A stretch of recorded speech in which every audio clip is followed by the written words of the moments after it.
I've been in the gym for over 25 years and it took me way too long to build a good physique.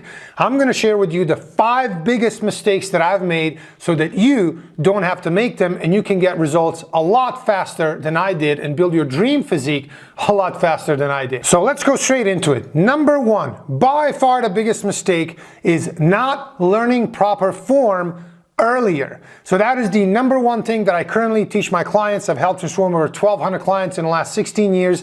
This is the first thing that we work on when I get a new client, and that is perfecting form. Within that, there are 3 things that I always really get their focus on, mastering these right from the get-go. Number 1, doing full range of motion for every exercise. So we don't want to do curls like this. We want to do, every exercise, full range of motion. That's number 1. Number 2, we want to have slow eccentric and faster concentric.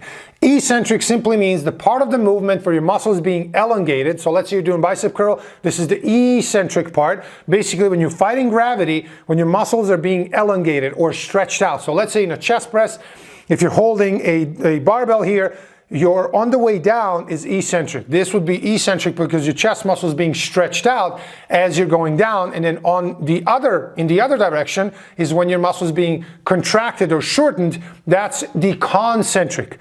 Eccentric we want to do slowly, anywhere between 2 to 4 seconds, and then concentric wants to be done very explosively, usually 1 second. So how should a bench press look like? It should look like this: 1, 2, 3, 4, 1. Those should be your reps, okay? If you're doing a squat, on the way down is when you're being, that's the eccentric, when you're going slowly. So do 1, 2, 3, 4, 1 on the way up. So that is the second part: slow eccentric, fast, powerful, concentric. And number 3 is really focusing on a long stretch at the end of the movement. Now, this is something that in the last year or 2 has been really popularized, but I've been talking about this for over a decade now and training that way, that when you go into a full stretch, so let's say you're doing a chest press, you don't want to stop here. You want to go all the way. Now, of course, initially, when you start doing that, be very careful to not get injured, because you can, pull a tendon or something in that, maximally stretched position if you go too fast with too heavy weight. So please make sure that it's done very slowly and in controlled way. And then on every exercise, whether it be a shoulder press, whether it be, doesn't matter what it is, always go for that maximum stretch. This is the most hypertrophic part of that whole movement. So let's say if you do a bicep curl, on the way down is when you go slowly, but when the muscle is maximally stretched out under high tension, that last inch or 2 is where most muscle is built. Number 2 mistake that I made is not tracking progress. I was just basically going to the gym, doing my exercises, and I didn't really track any progress.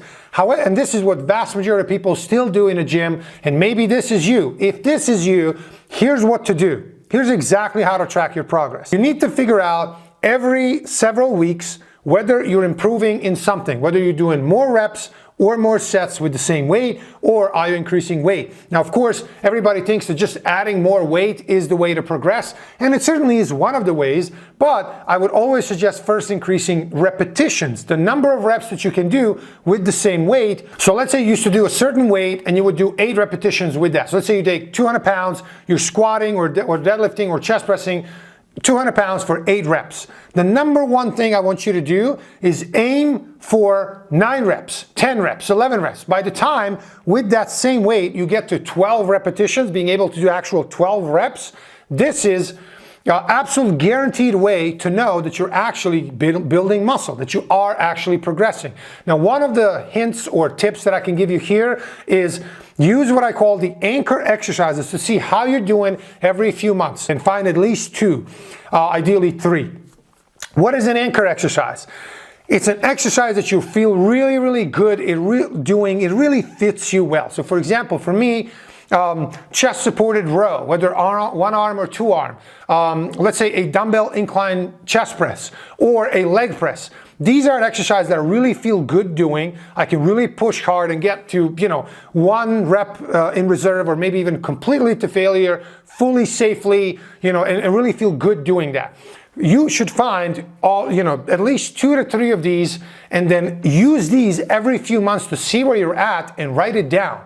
Because if you don't do this, you could just bench press 200 pounds for 8 reps for the next 10 years and still think that you're doing something. You're just maintaining in that way. You're not making any progress if, by definition, if you look at what weights are you lifting right now versus what were you lifting 6 months ago, 12 months ago, and it's the same, you haven't made any progress. So this is what I do with my clients. This is how we always find anchor exercises, and they're different, exercises for different people because they fit you better. Sometimes, a lot of times, it's going to be a machine, not a, free weight, and it doesn't matter. Actually, machines are a lot better because they have a lot less chance of injury. If you can absolutely freely and safely push it to failure because nothing's going to happen, you just let go of the machine. Where doing a complete to failure barbell squat is a very, very, very risky, very hard thing to do, which is why most people never do it in their whole life, which they might be smart to do that. So just use machines, leg press or leg extensions, totally fine. So make sure that you're tracking progress and using anchor exercise to see every few months if you're progressing. If you're not, you could just be like everybody else, go into the gym, doing your movements and not making any progress for years. The third biggest mistake is not having a training program that is science-based and customized for me. Now, of course, initially when I started lifting, I was 14 years old. I didn't know anything. This is prior to the internet. I know I'm dating myself. I'm 41. So back in the day, there was no internet, no coaches, no information. There's nothing. You basically go to the gym, see what guys are doing. You do the same thing. You get injured. You're like, oh, maybe we shouldn't do this, etc. Now, in this day and age, you should not do that. You absolutely shouldn't do that. You should have a training program that makes sense from the get-go. Even if you stepped in the gym today, the first time, you should still have a training program compared to basically just going there and winging it. Like I'm going to do a little bit of chest, a little bit of bicep, a little bit of whatever. You should have a training program. And especially when you're just starting out, even if you Googled, let's say you said, I'm going to go to the gym 3 times a week. Even if you Googled 3 times a week training program, that's absolutely better than what vast majority of people are doing, which is nothing. No plan, no program. You just go there, lift whatever. You should absolutely have a training program. Now, of course, this becomes a lot more important the more advanced you get. After the first 6 to 12 months of proper lifting, when you are not a newbie gains, era, you're not a beginner anymore. When you start seriously lifting, so let's say from your first and second year and onwards, it becomes really, really important what kind of training program you use because it has to make sense for you. It has to be a science-based program. It has to hit all the muscle groups with progression, and that is going to allow you to get the best results in the smallest amount of time that you spend training. Now, there's of course a lot of these training programs. I've tried every single training program that exists in this world, from HST to undulating daily periodization to undulating weekly to German training volume. And everything, and literally every single program that exists that I could find I find and analyze and study, I did that, and finally I figured out and learned over time to basically customize training program that makes sense for me at the time, because at the time I was professional triathlete, then I was competing in long distance mountain bike races, then I did some martial arts. Your training program in the gym has to match the requirements and recovery abilities of all of these other things that you're doing. If you're just doing lifting and not anything else, then it's much easier than combining it with, hey, I do a little bit of running, I do a little bit of cycling or Brazilian Jiu-Jitsu or whatever it is, combining with strength training. All of these things need to be customized for you. So please make sure that you're either using something that's, you have a great coach. By the way, if you want to be coached, go check out rippedceo.com, where I'm coaching dozens of awesome, kick-ass, elite entrepreneurs on getting them in the best shape of their lives. If you want to do the same, lose 20 to 50 pounds or more of body fat without starvation, cardio, or giving up carbs, go check out rippedceo.com. Or if you want to get coached one-on-one, then click below this video. You can book a call to speak with me or my team, and we'll take it from there. So make sure that you have a custom training program that's science-based and makes sense for you. The fourth biggest mistakes that I made, it cost me years and years and years of progress, and taking 5 years what could have been done in 6 months or maybe 12 months, is not learning the skill of training hard enough. This is truly a skill, and one of the greatest realizations I've had in the gym over many, many, many years is that training hard, learning to train hard is a skill. It's not something we come with. It's extremely rare. Probably 1 out of 10,000, people in the gym is going to just have this intrinsically. Most people do not. We have to learn this. It's a skill. It's just like tracking food and learning how much you're eating. We don't know that. We have to learn the skill of doing that. Same thing is in a gym. You have to learn the skill of training hard. So once, number one, your form, number one mistake I said, once your form is there, the second skill you have to learn is the skill of training hard. And please remember, training hard does not mean, let's just take heavy weight as we can and kill ourselves with heavy weight. No, it doesn't mean that. It certainly can include heavy weights, but it doesn't have to. Training hard means training closer to failure, anywhere 1 to 4 reps to failure. And it's not like this is end all be all. Really, at the end of the day, your total training volume with properly challenging weights, that's what builds the muscle. You don't really have to be 1 rep shy of failure. However, it is really helpful to try to aim to be close to failure, simply because most people train so far away from it. There's a study that showed that even serious lifters, when they choose the weight, they were told to choose the weight that they can lift 10 reps with. They chose the weight, and then when pushed, they actually all did 16 to 17 reps. So serious lifters, not beginners, are training 6 to 7 reps shy of failure. That's why most people don't get any results. Of course, beginners, they probably train 10 reps shy of failure, but it doesn't matter, because when you're a beginner, anything and everything builds muscle. So please remember, learn to and train, basically, train yourself to learn to train hard, which means get closer to failure. And really the best way to start doing that, because you're very likely not training hard enough now, and please don't take this as an insult, oh, of course I'm training hard. We all think we're training hard. I spent probably 10 to 15 years in the gym thinking that I trained hard and got very, very, very small amount of muscle gain and questionable results after all that time, simply because I wasn't training hard enough. Then later on, I figured out, oh, it's because, I do my 10 reps of whatever pounds on a bench press, and I could probably do 17 or 18 reps with that. No wonder I'm not building any muscle.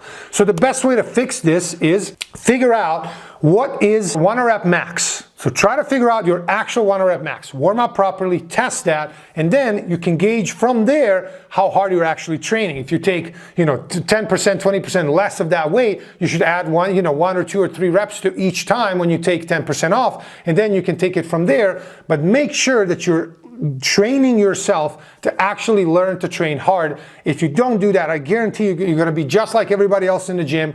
10 years from today and today, they're using the same exact weight, and therefore there's no progress. And then the 5th mistake that I made, that might be sounding a little weird, but it's really stretching. I wasted so much time on stretching, and this is because partly because I was a professional triathlete, and we're told that after every swim, bike, run session, you stretch for several minutes, and then I'm constantly stretching, my quads, my chest, my shoulders, my whatever. And in reality, that basically transferred over to the gym. So I would do the gym, and after my leg workout, I'm like stretching, leg up, stretching a hamstring, leg back, stretching your quads and calves and all of this. And in reality, static stretching, for the most part, is a complete waste of time. Studies have now shown that when you stretch for 10, 30, however many seconds, first, you don't speed up your recovery at all, number one. Number two, you don't improve your flexibility at all. And when you think about it, it makes sense. Imagine most people have what's known as the upper extremities distortion syndrome, which basically means this, right? Our shoulders are going in. So if I am constantly in this position because I'm driving, working on a computer, checking my phone, whatever I'm doing, I'm constantly here. And now I'm going to go to the gym and do my chest stretch for 30 seconds, like holding, this static stretch for 30 seconds. That's great. But what is that 30 seconds going to do versus, 16, 18 hours of being awake, being in this position? 30 seconds versus 18 hours, it's not going to do anything. And so that's number one when it comes to flexibility. Number two is it wasted so much time. I'm talking, I always thought regular people take 30 seconds because I'm really committed and I'm, focused on this. And back when I was a pro triathlete, I'm like, I do this for a living. I'm going to do 2 minutes. So I'm doing 2 minutes per leg, per arm, I'm wasting so much time. And I'm working out 3 times a day back in the day in my pro days. This was probably like many dozens of minutes every single day that I spent. This is accumulated hours and hours and hours over, weeks and months. And this is really wasted time. Like, it didn't do anything for me. And especially in the gym, guys, most people will say, I'm stretching so that I can improve my flexibility. Let's talk about how to actually improve your flexibility. If you're in the gym, first, good for you. Great job. Most people don't go to the gym, so you're already an outlier, so good job, buddy. The number one way, and really the best and almost the only way to improve your flexibility properly is, while you're doing your exercises, try to go to the full range of motion for each exercise. This is going to improve your range of motion and flexibility, overall flexibility, more than anything else. So what does that mean? So let's say you do squats, and as you're coming down to the floor, your heels start to come off. Everybody's usually start to come off because they're really tight around the ankle, like all the tendons and ligaments around are really tight. Also, their hip flexors are tight, so they're not allowing their hips to properly, bend. All of this gets improved over time by slowly increasing that range of motion that you can go to. Slowly try to go deeper into that hole, into that squat.